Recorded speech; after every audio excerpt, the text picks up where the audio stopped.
بسم الله الرحمن الرحيم له ملك السماوات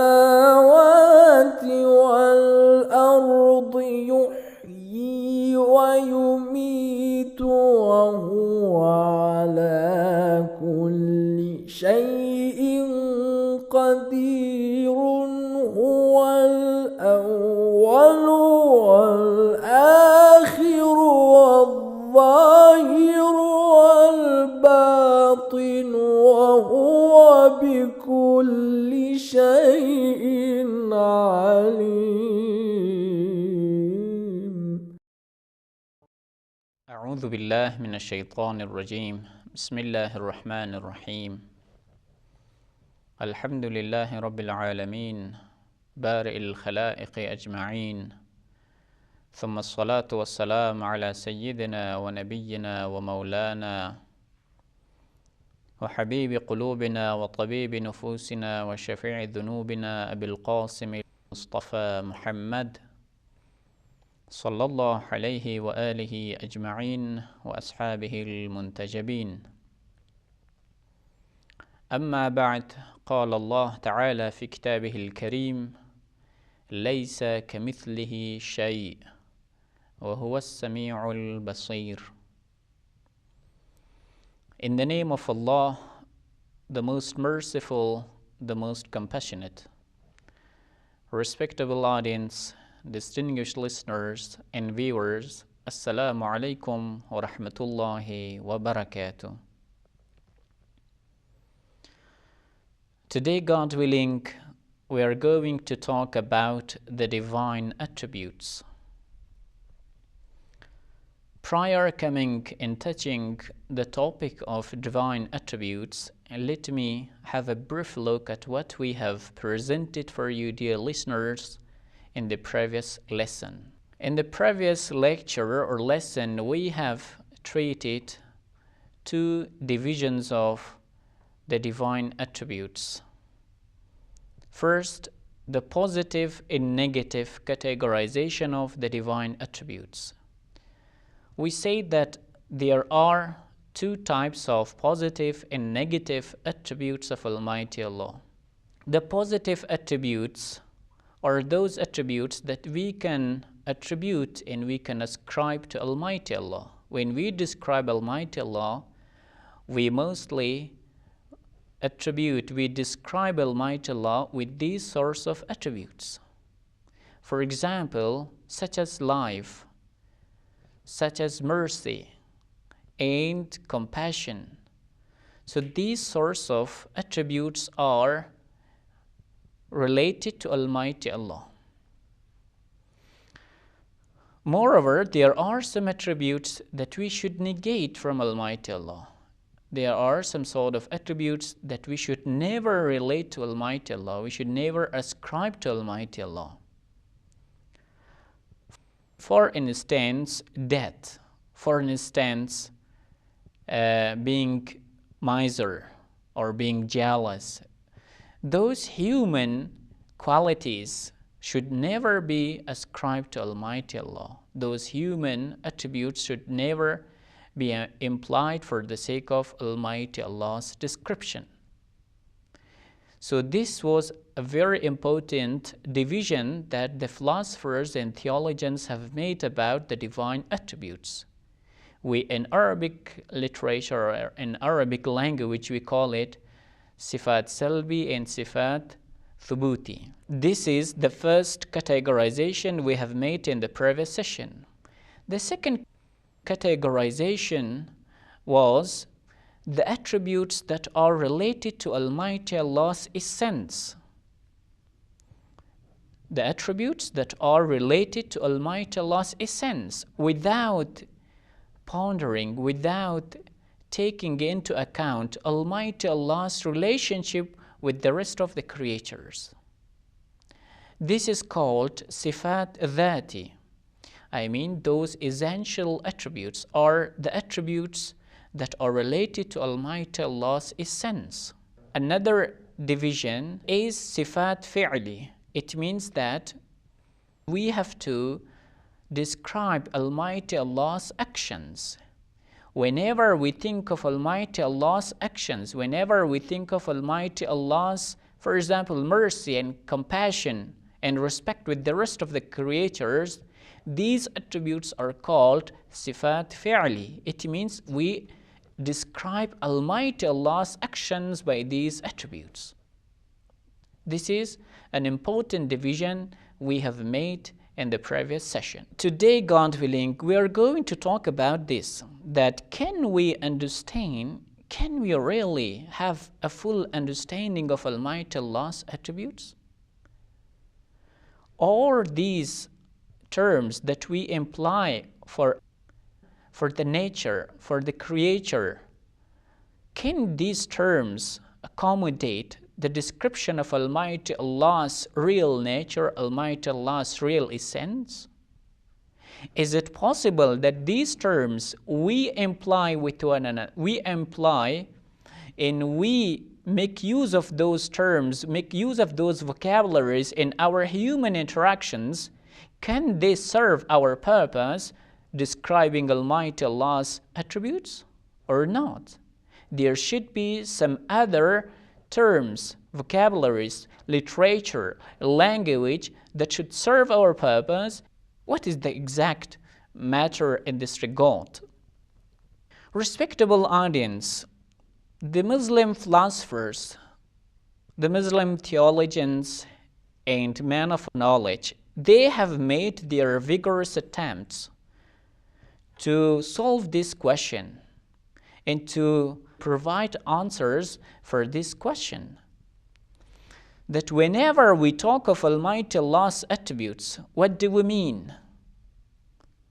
Whenever we talk of Almighty Allah's attributes, what do we intend? This is very much important that we have to keep it in mind. In response to this question, that how to define Almighty Allah's attributes, or how to describe, or how to afford understanding Almighty Allah's attributes, there are three important schools of thought. There are three important approaches. Each of them has tried his best. Each of them has made his own important and particular attempts and efforts to comprehend what Almighty Allah's attributes are and how they have to describe Almighty Allah, how they have to recognize Almighty Allah, and how they have to make the people understood of Almighty Allah's attributes. Those three fundamental schools of thought are as follows.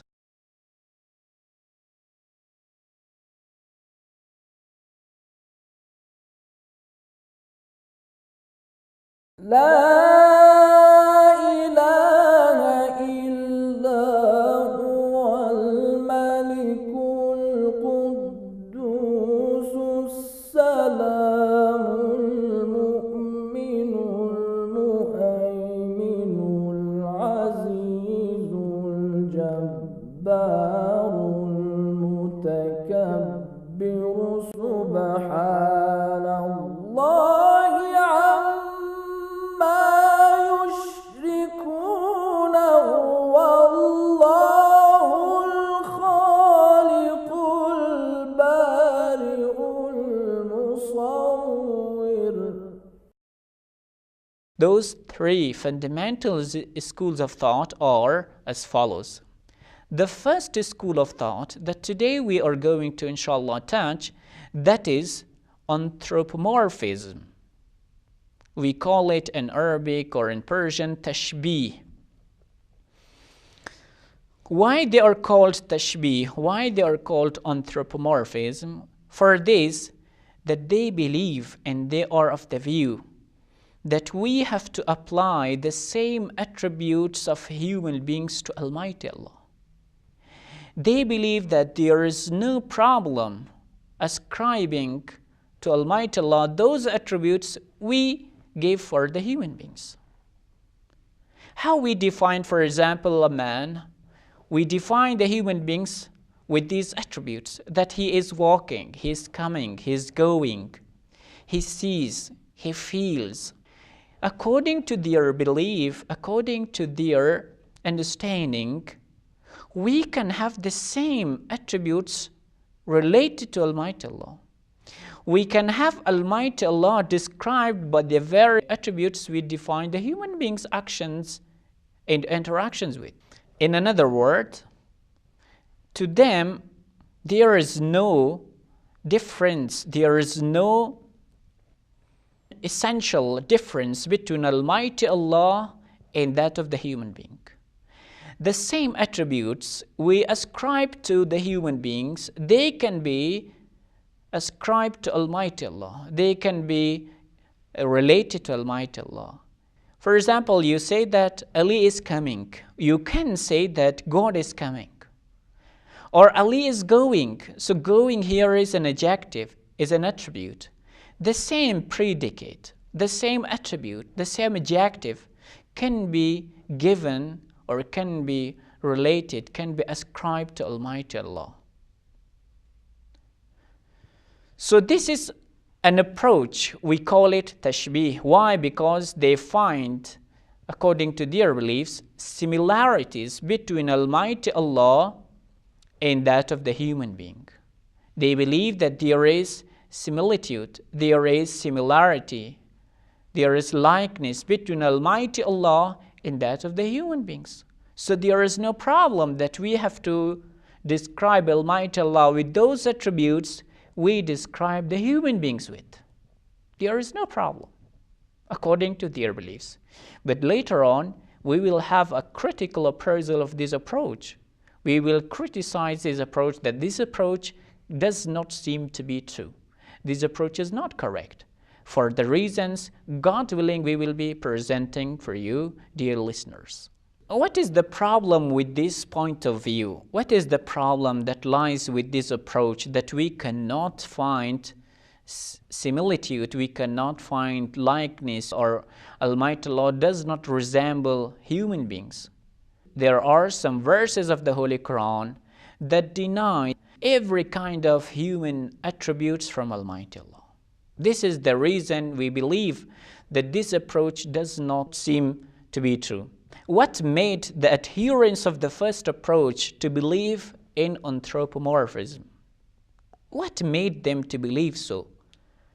There are some verses of the Holy Quran that made them to believe so. For example, in chapter Al-Hadid, there is a verse that says, وَجَاءَ رَبُّكَ وَالْمَلَكُ صَفًّا صَفًّا. Almighty Allah comes and the angels are in the queue. So the literal and the apparent meaning of this verse of the Holy Quran made them to believe such beliefs that Almighty Allah comes as if the human beings come. But according to us, we do not believe so, that Almighty Allah comes as the human beings come. Why? Because Almighty Allah does not have any physical existence. Almighty Allah does not contain any physics. Almighty Allah does not occupy, as the physical beings or existence occupy places and spaces. Almighty Allah should be bereft of all these physical attributes we describe the human beings with. Moreover, according to us, there is a serious and uncompromising difference between the human beings and that of Almighty Allah. Why? Because we did prove this important fact in the previous lectures, that Almighty Allah is a necessary existence, while the human beings are possible existence. The human beings are contingent existence. They cannot stand parallel with Almighty Allah. They should not be compared with Almighty Allah. Since we believe that there is a serious and uncompromising difference between the human being's essence and Almighty Allah's essence, for sure we believe that these attributes of the human beings cannot be given to Almighty Allah. So what we do with these meanings with these verses of the Holy Quran. For example, what we interpret, وَجَاءَ رَبُّكَ وَالْمَلَكُ صَفًّا صَفًّا. What is the interpretation we make? That will be dealt with, inshallah, in the third approach. إن الله يأمر بالعدل والإحسان وإيتاء ذي القربى وينهى عن الفحشاء والمنكر والبغي يعظكم لعلكم تذكرون. So, respectable audience, till now we could prove that there are three approaches, and the first approach does not seem to be true because it suffers lots of intellectual and conceptual flaws and errors. This is the first approach. The second approach have gone another extreme.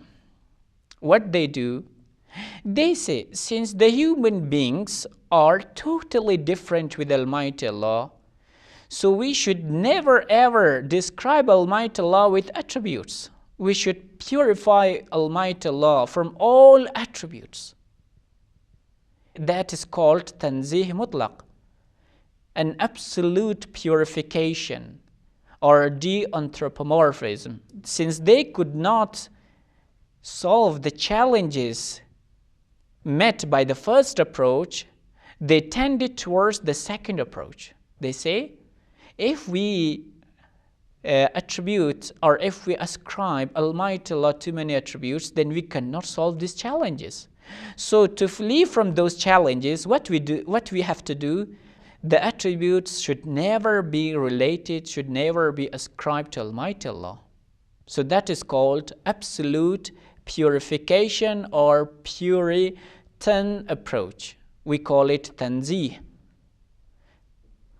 Dear listeners, what do you believe? In order to have a full understanding, a comprehension of your Lord, can you say that, oh, my Lord is not merciful? Because they say that even mercifulness, even compassion, all these attributes should be exempted, should be taken from Almighty Allah in order not to fall victim to that anthropomorphism. They believe that since Almighty Allah is absolutely different from the human beings, from all His creatures, we should not talk with Almighty Allah with a positive language. We should not say that Almighty Allah is merciful, Almighty Allah is compassion, because these words, these terms, these terminologies we apply with one another, we make use of them in our human interactions, they cannot convey the message that we mean from Almighty Allah. So they believe that we should always talk with a negative language with Almighty Allah. When we say Almighty Allah is merciful, we should mean that Almighty Allah is not an oppressor. When we talk about justice of Almighty Allah, we should mean that Almighty Allah is not oppressor. When we talk about Almighty Allah's mercifulness, we should bring another adjective. This is the second approach, notion and belief about Almighty Allah's attributes. Once again, to simplify this, they believe in respect to Almighty Allah, our words are insufficient. Our terminologies we use, they cannot convey the message we mean from Almighty Allah. So what we should do? We should purify Almighty Allah from all the attributes. We should not say that Almighty Allah is the most merciful, Almighty Allah is just, Almighty Allah is compassionate, Almighty Allah is this and that. These attributes should not be ascribed to Almighty Allah. This is their approach. Why they have come to this conclusion? Let's talk. Why they have come to this conclusion? that we should purify all the attributes from Almighty Allah. We should not believe that these attributes explicitly represent Almighty Allah's essence, Almighty Allah's attributes. Why they have come to this conclusion? Interestingly, there is another verse of the Holy Quran that made them to believe so. What is that verse? This verse of the Holy Quran is Subhanallahi amma yasifun. Almighty Allah is beyond what they ascribe attributes to Almighty Allah. Almighty Allah stands beyond the attributes they describe Almighty Allah with. Almighty Allah stands beyond their reach. Almighty Allah stands beyond their comprehension. Sometimes, this verse of the Holy Quran is about the Arabs' state. They have described Almighty Allah with various attributes. Almighty Allah says, do not attribute Almighty Allah with these sorts of features, or do not ascribe to Almighty Allah these attributes.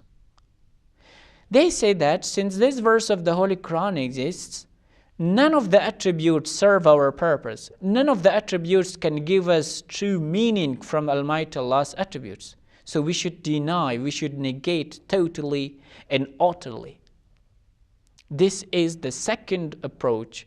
We call it tanzih, to purify all the attributes from Almighty Allah.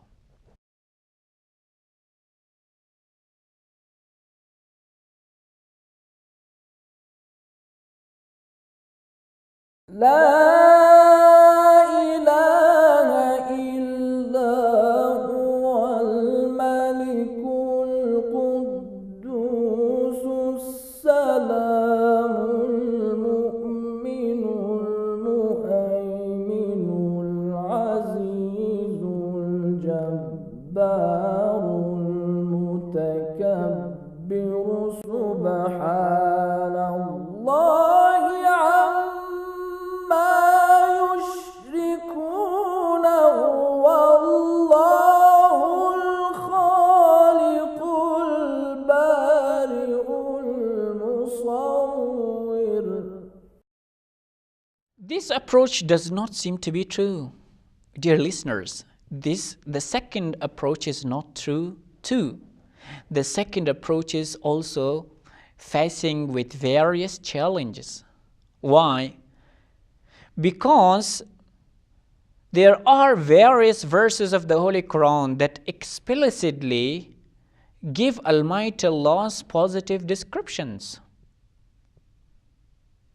There are various verses of the Holy Quran that prove these attributes for Almighty Allah.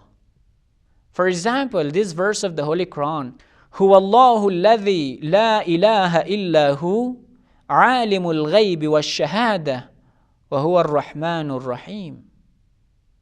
Or the very first verse of the Holy Quran that time and again, or every now and then we repeat and we recite in our daily prayers, and that is Bismillahir Rahmanir Rahim.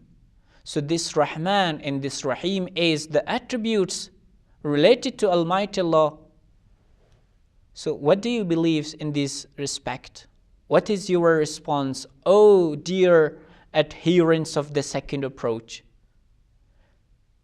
All these attributes cannot be nonsense or cannot be senseless, cannot be absurd, God forbid.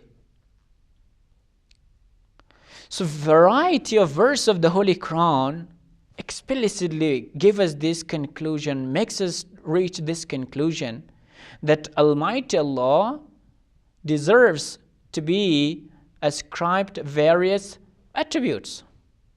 It means some meaningful attributes can be ascribed to Almighty Allah, as Almighty Allah Himself did it in the Holy Quran. Huwa al-awwalu wal-akhiru. He is the first and He is the last or the final. Wal-zahir wal-batin. Huwa ar-Rahman ar-Rahim. So these are all connoting or implying positive attributes. We should not negate these. Why we should negate? Why we should say that all these attributes are meaningless, or we cannot reach to the meaning of these attributes. This kind of approach would lead us that we should leave aside and we should put aside our demonstrative arguments, or we should switch off our intellect.